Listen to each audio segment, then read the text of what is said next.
Assalamualaikum warahmatullahi wabarakatuh. Kami dari kelompok 11 akan mempresentasikan materi kami yang berjudul konsiliasi, yang berisi peran konsiliator, fungsi konsiliator yang akan saya membacakannya, dan tahapan penyelesaian konsiliator yang akan dibacakan teman saya Siti Asnijar Menurung. Konsiliasi adalah penyelesaian perselisihan kepentingan, perselisihan pemutusan hubungan kerja, atau perselisihan antar serikat pekerja hanya dalam satu perusahaan melalui musyawarah yang ditengahi oleh seseorang atau lebih yang disebut sebagai konsiliator. Konsiliasi adalah cara penyelesaian konflik yang dilakukan di luar pengadilan.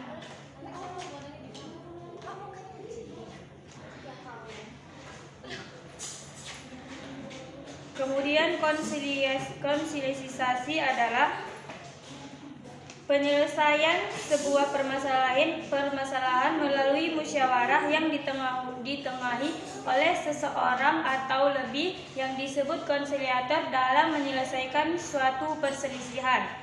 Peran konsiliator. Konsiliator adalah seseorang atau lebih yang sebagai penengah. Seseorang yang menjadi konsiliator harus memenuhi syarat-syarat yang ditetapkan oleh menteri yang bertugas melakukan konsiliasi, yang wajib memberikan ajuan tertulis kepada para pihak yang berselisih untuk menyelesaikan perselisihan kepentingan para pihak-pihak yang berselisih. Kemudian terdapat fungsi konsiliator. Konsiliator berfungsi sebagai penengah yang akan mengusahakan kesepakatan para pihak dengan solusi yang dapat diterima, yang juga dapat mengajukan anjuran tertulis untuk disetujui oleh para pihak dalam hal kesepakatan dalam penyelesaian perselisihan. Adanya fungsi konsiliasi yaitu yang pertama, menyelesaikan penyelisihan secara damai dan lebih singkat dibanding melalui proses pengadilan. Kedua, para pihak bebas memilih mediator untuk mengatasi perselisihan atau permasalahan yang terdapat pada para pihak. Yang ketiga, tidak ada paparan media terhadap para pihak perorangan ataupun lebih. Yang keempat, para pihak biasanya menyetujui kerahasiaan yang sudah disepakati oleh masing-masing para pihak beserta konsiliator serta pihak-pihak yang bersangkutan. Baiklah, akan dilanjutkan oleh teman saya Siti Asnijar Menurung. Saya Siti Asnijar Menurung. Di sini saya akan membahas tahapan konsiliasi. Secara umum terdapat beberapa tahapan-tahapan yang perlu dilakukan dalam melakukan proses penyelesaian dengan cara konsiliasi sebagai berikut. Yang pertama, konsiliator baru akan menjalankan tugasnya setelah pihak-pihak yang bersengketa mengajukan permintaan secara tertulis.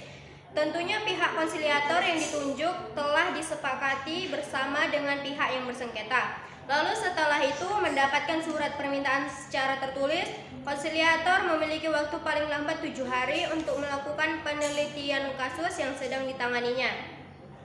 Kemudian sidang konsiliasi pertama harus dilakukan pada hari ke-8. Kemudian konsiliator dapat memanggil pihak-pihak yang bersengketa untuk mendengarkan masing-masing keterangannya. Tahapan ini cukup penting karena para pihak yang bersengketa harus saling mengutarakan keterangannya dengan baik-baiknya. Apabila kesepakatan di antara pihak yang bersengketa mencapai titik temu, maka pihak konsiliator dapat mendaftarkan perjanjian bersama di Pengadilan Hubungan Industrial pada pengadilan negeri tempat di mana mereka mengadakan perjanjian tersebut. Namun, apabila kesepakatan tidak tercapai, maka pihak konsiliator dapat mengeluarkan anjuran tertulis paling lambat 10 hari setelah diterima dan harus diberi jawaban setuju atau menolak. Lalu jika anjuran tertulis tersebut disetujui, pihak konsiliator memiliki waktu paling lambat 3 hari untuk mendaftarkan perjanjian bersama di Pengadilan Hubungan Industrial pada pengadilan negeri tempat di mana mereka mengadakan perjanjian.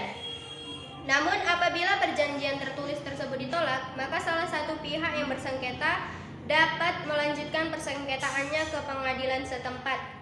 Lalu waktu yang diberikan untuk konsiliator menyelesaikan perkaranya adalah 30 hari terhitung sejak menerima permintaan penyelesaian dari pihak yang bersengketa. Sekian adalah tahapan dari penyelesaian konsiliator. Sekian hasil dari presentasi kami. Kami ucapkan terima kasih dan mohon maaf apabila ada kesalahan kata ataupun info yang kami berikan. Assalamualaikum warahmatullahi wabarakatuh.